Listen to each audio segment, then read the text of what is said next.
बिस्मिल्लाहिर्रहमानिर्रहीम। अस्सलाम वालेकुम स्टूडेंट। CS101 की लेक्चर सीरीज में आप सबको वेलकम। तो आज हम CS101 का मॉड्यूल नंबर 31 पढ़ेंगे। लास्ट लेक्चर में हमने मॉड्यूल 30 पढ़ा था। तो हम लोग कंप्रेशन के मतलब पढ़ रहे हैं और आज का जो लेक्चर है वो हमारे पास कंप्रेसिंग ऑडियोज एंड वीडियोज़ के मतलब है।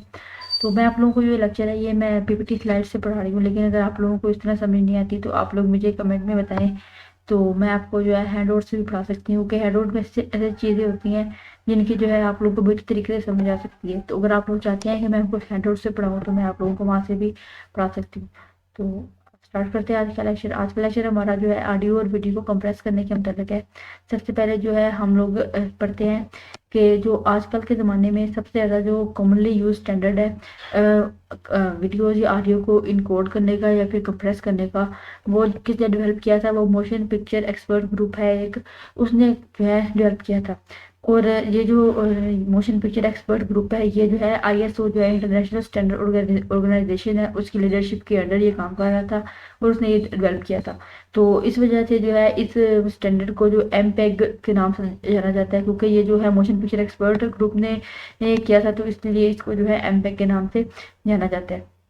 अब ये जो है इसमें क्या होता है, मोशन पिक्चर एक्सपर्ट ये इसको लीड किया था ISO ने, ठीक है। और ये करता है जो है डिफरेंट पर्पजेज के लिए डिफरेंट स्टैंडर्ड यूज़ करता है। फॉर एग्जांपल अब हमारे पास जो है एक वीडियो कॉन्फ्रेंसिंग के लिए एक स्टैंडर्ड होगा और एक HD TV यानी कि हाई डेफिनेशन टेलीविजन के लिए जो वीडियोज़ होगी उसके लिए अलग स्टैंडर्ड होगा और वीडियो कॉन्फ्रेंसिंग के लिए अलग जो होगा स्टैंडर्ड होगा। अब इसकी क्या वजह है? क्योंकि जो है ये जो HD TV की जो वीडियोज़ होती हैं और जो वीडियो कॉन्फ्रेंसिंग में जो वीडियो होती है, इन दोनों में जो है फ़र्क है। अब जो HD टेलीविज़न की जो ब्रॉडकास्टिंग होती है वो उसके सिग्नल जो है डिफरेंट जो है कम्युनिकेशन पाथ पे सफ़र करते हैं और अपना जो है रास्ता ढूंढ के या फिर अपना पाथ ढूंढ के तो हम तक आते हैं, यानी यहाँ पे उसका एंटीना लगा होता है वहाँ तक आते हैं। तो इनका जो है डिफरेंस है उस वीडियो से, जो वीडियो हम वीडियो कॉन्फ्रेंसिंग के लिए एक पाथ से दूसरे पाथ तक जो एक पॉइंट दूसरे पॉइंट तक जो कॉन्फ्रेंसिंग में वीडियो यूज़ होती है, तो इसलिए जो है इन दोनों को अलग तरीके से इनके स्टैंडर्ड है।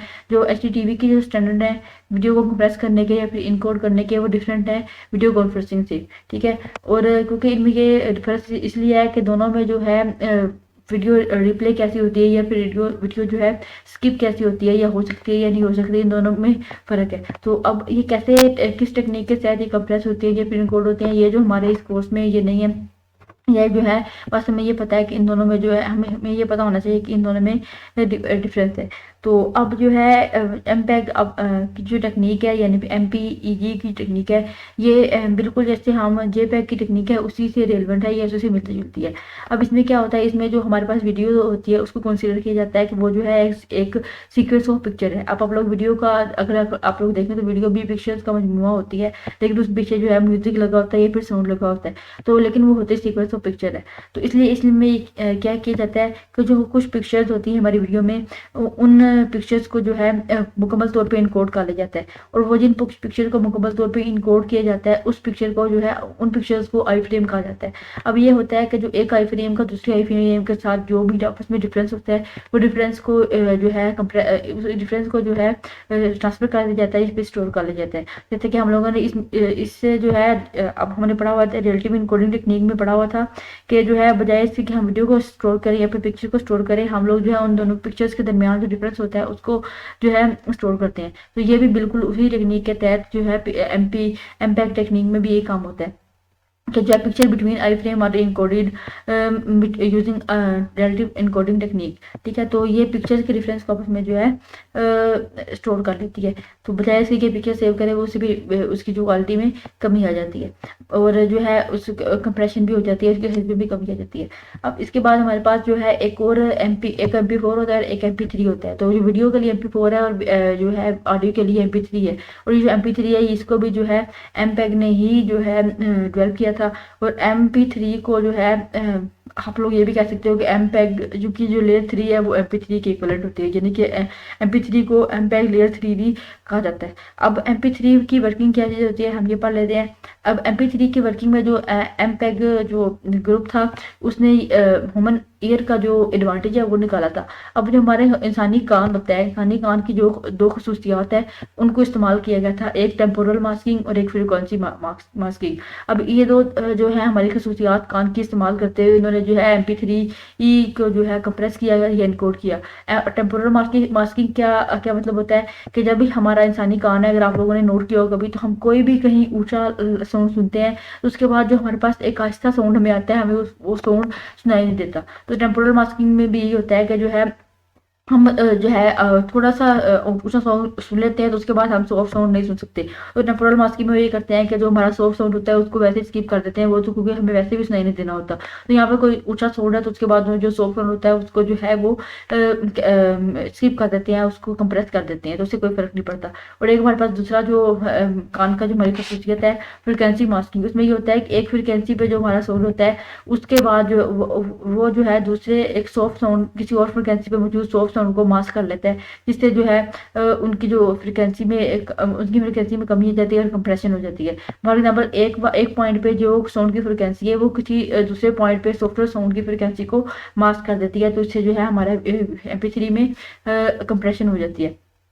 अब इनकी दो खसूसियात की वजह से MPEG और MP3 की खसूसियात की वजह से जो वीडियो कैमराज हैं वो अब जो है घंटों की जो रिकॉर्डिंग वीडियोस हैं वो 128 MB तक जो है रिकॉर्ड करने के काबिल हो जाता है। और जो हमारे पे MP पोर्टेबल मीडिया प्लेयर्स होते हैं, जैसे कि आप लोग वॉकमैन कह लिए, फिर जो MP3 छोटे छोटे चले होते हैं, उसके अंदर जो है 1 GB के अंदर 400 से ज़्यादा जो है सॉन्ग हम प्ले कर सकते हैं या फिर हम वो स्टोर कर सकते हैं, तो वो इसी खसूसियत की वजह से होते हैं। और अब सिर्फ स्टोरेज स्पेस को रिड्यूस करना ही MP3 या MPEG का जो मकसद नहीं है या कंप्रेशन का मकसद नहीं है। मैंने आप लोगों को पिछले लेक्चर में बताया था कि हम लोग इनकोडिंग सिर्फ इसलिए नहीं करते कि सिर्फ स्पेस कम हो जाए, हम इनकोडिंग इसलिए भी करते हैं कि जब हमने कोई भी डाटा हमें ट्रांसफर करना होता है तो उस ट्रांसफर को जो है फास्ट करने के लिए जो है इनकोडिंग की जाती है, ताकि जो है हमारा कम से कम डाटा इस्तेमाल और हमारा जो डाटा है जल्दी अब ट्रांसफर हो जाए। अब इसकी आप लोग एक एग्जाम्पल देख लें कि जो है एक पिक्चर है और वो पिक्चर वीडियो कॉन्फ्रेंसिंग में जो है एक पिक्चर फॉर एग्जांपल हम सेंड करना चाहते हैं, एक वीडियो फ्रेम सेंड करना चाहते हैं और वो 1 MB का फ्रेम है, यानी कि एक पिक्चर है वो एक फ्रेम है वो 1 MB का है, और उसको अगर हम लोग ट्रांसफर करना चाहें और वो जो ट्रांसमिशन लाइन है या फिर उसका जो कम्युनिकेशन पाथ है वो सिर्फ 1 KB/सेकंड की स्पीड के साथ डाटा ट्रांसफर कर सकता है।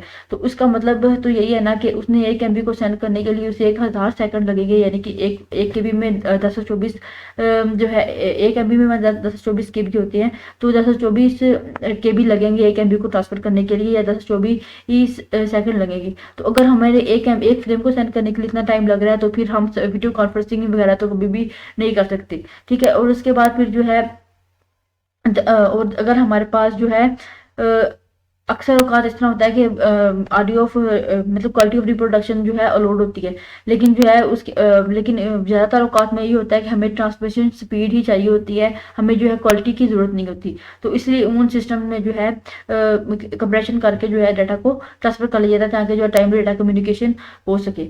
तो उसके बाद नेक्स्ट चलते हैं। नेक्स्ट हमारे पास ये है कि जो है हमारे पास ट्रांसमिशन में जो ज़्यादातर हम बीट पर सेकंड को में ही जो ट्रांसमिशन के स्पीड को मेजर करते हैं, और जो है हमारे पास बीट पर सेकंड में हम मेजर करते हैं, और हमारे पास एक जो किलो बीट पर सेकंड होता है उसमें जो हज़ार बिट्स होते हैं, और एक MBPS में हमारे पास 1 मिलियन बिट्स होते हैं, और हमारे पास एक GBPS में 1 मिलियन बिट्स होती हैं, ठीक है। तो हम लेकिन जो नॉर्मली मेजर करते हैं हम बीट पर सेकंड में ही जो ट्रांसमिशन डाटा को की स्पीड को मेजर करते हैं, ठीक है। और इसके बाद ये है कि MPEG जो है ये कम्युनिकेशन पाथ पे रिलाई कर सकता है, जिसकी स्पीड जो है 40 MBPS/सेकंड के हिसाब से होती है, यानी कि 40 मेगाबिट्स/सेकंड के हिसाब से ट्रांसफर रेट हो तो MPEG जो उस पर रिलाई कर सकता है।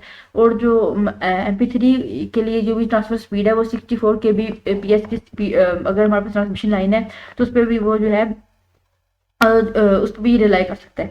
तो आज के लेक्चर के लिए इतना ही। आज हमने MP3 और MPEG के मतलब पढ़ा, उसकी स्पेस के मतलब पढ़ा और ट्रांसफर रेट के मतलब पढ़ा। तो आई होप आप लोगों को वीडियो पसंद आई होगी। मजीद आने वाली वीडियो तक के लिए अपना ख्याल रखिएगा, चैनल को सब्सक्राइब कर ले, अपने दोस्तों के साथ शेयर करें और अपने फीडबैक से लाजमी आका करें। आपके सुनने का शुक्रिया। Thank you so much for watching. खुदा हाफिज़।